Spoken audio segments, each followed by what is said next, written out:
Are all jazzed up and ready to go?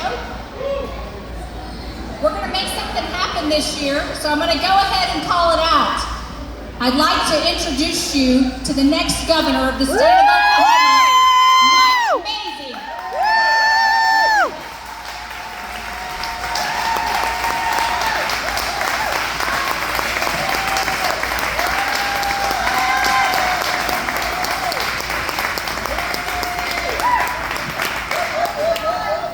First thing I want to say is you are great Republicans and great Americans. Yay!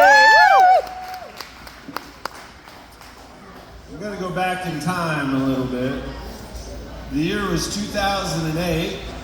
I had just won re-election to my second term in the Oklahoma State Senate.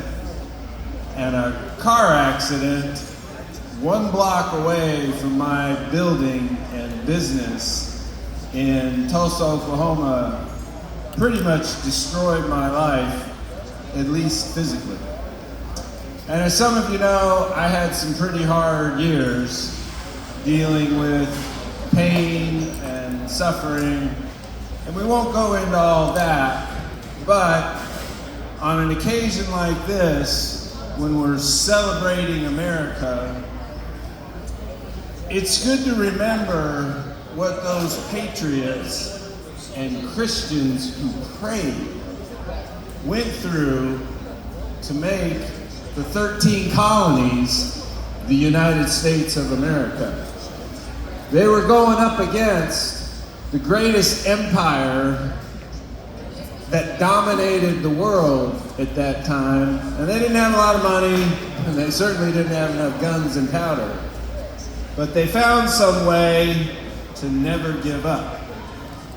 And thanks to Jesus, my wife, my family, my kids, and the Holy Scriptures, I found a way not to give up during that period of trial and suffering. Why we got you, Mike. And the book of Galatians, specifically chapter 6, verse 9, became very pivotal for me. The Apostle Paul was telling the Galatians, who were suffering under the persecution of the Roman Empire, be weary not in well-doing, but persevere, and you will reap a harvest if you don't give up. Our forefathers learned that, and many of them sacrificed their fortunes and their lives to make, for us, the greatest nation in the history of the world. Yes. And I know some of you out there are probably dealing with some hard issues, maybe physically, like my 10 years of pain and suffering, or financial, or relational. And I just want to encourage you today that the Lord loves you. He's got a special and unique purpose and plan for you. And even though it doesn't feel like it, He's working behind the scenes for your future and your benefit.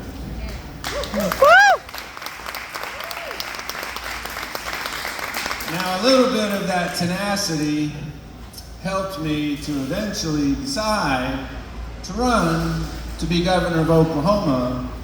And when I summoned the courage to talk to my wife, Noelle, of 36 years this June 23rd, just a couple days ago,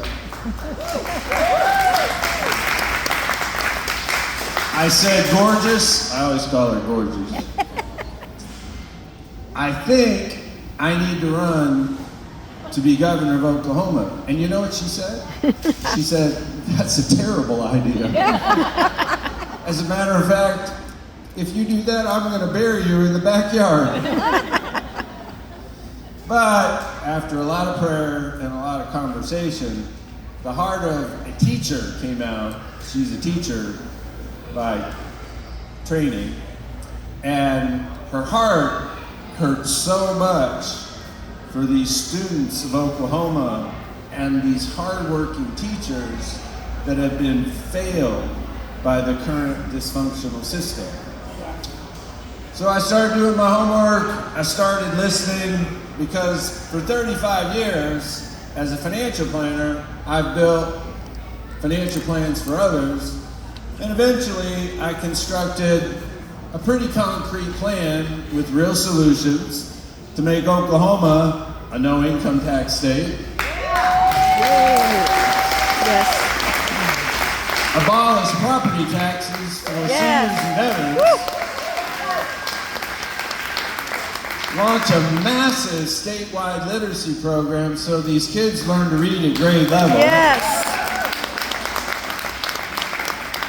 and in Trump-like fashion sign executive orders on day one to evict these Chinese communists from the state of Oklahoma.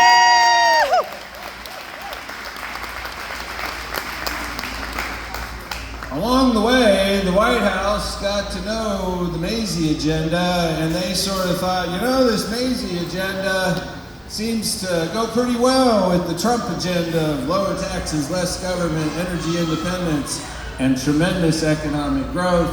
And of course, it was a great honor and special moment when President Donald Trump decided to endorse me as Oklahoma's next governor.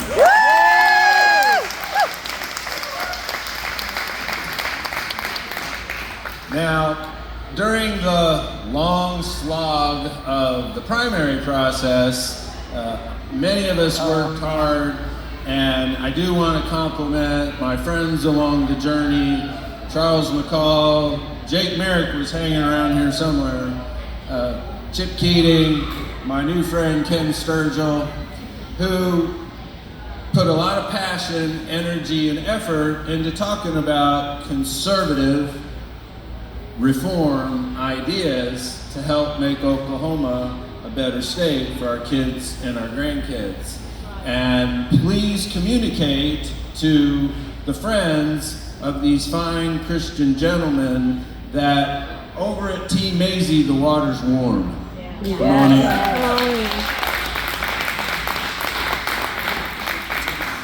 Now, part of the struggles at the state capitol after my generation of state senators that you've heard from today, the great Josh Brakeen and the amazing Marty Quinn, who needs to be our next insurance commissioner, I would see him go. is Republicans grew into a supermajority. When I got into the Senate, there were 22 Republicans and 26 Democrats. Now that was hard duty, Warren Hamilton. But then Republicans started gaining more and more control and more power.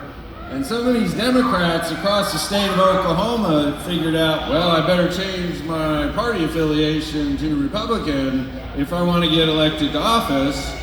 And then many of these moderate, lukewarm Republicans got into pretty influential positions of leadership and committee chairman. And we've had this season of resistance to some of the reforms that have to happen for us to have more growth, more opportunity for the next generation. And my goal as Oklahoma's next governor is to work with these true reform-minded conservatives like Warren Hamilton and Michael Bergstrom and Dr. Julie McIntosh, I saw was around here. Kendall. And Senator Kendall Sackieri. Yay, Kendall. And obviously David Bullard from Durham. Where's Kendall? Thanks to you and your efforts and your dedication, there's a conservative groundswell starting to happen that can really help us get some things done, but we do have some forces coming against us. I had millions of dollars of some of those forces spent against me leading into June 16th, and there will be millions of dollars spent against us as we work hard into the runoff. But what excites me the most is the power of true conservative ideas, as my hero Ronald Reagan told us, will win the day if we get the message out to the people. And that's where you come in. Please help your local state senators and your local representatives that are running on a true conservative platform. I want to applaud Chairwoman Charity Lynch and Kendra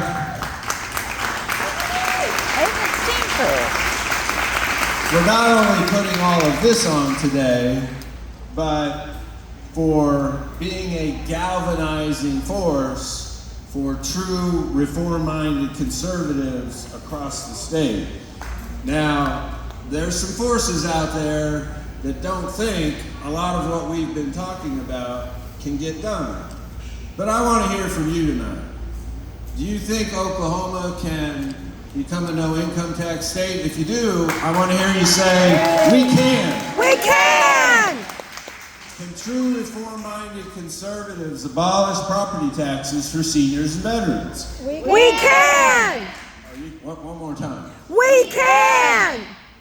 Can we Republicans, launch a massive statewide literacy program along the model of Mississippi, which went from 50th to first in the country in reading outcomes, to change the fortunes and lives of thousands of students so they're prepared for career tech or college? Can we do that? We can! And can we, or will we, enforce the Oklahoma Constitution in Article 22, which forbids the foreign ownership of land, and sign some executive orders on day one to chase these bad apples out of the state of Oklahoma? We can! And we will. I'm extremely optimistic about the future of Oklahoma, because when true conservatives with the faith and conviction and discipline of prayer like our founding fathers had 250 years ago, follow that in their heart and choose faith and freedom, and we all unite together around a solid plan, we can usher in a golden age of growth and opportunity for our kids and our grandkids.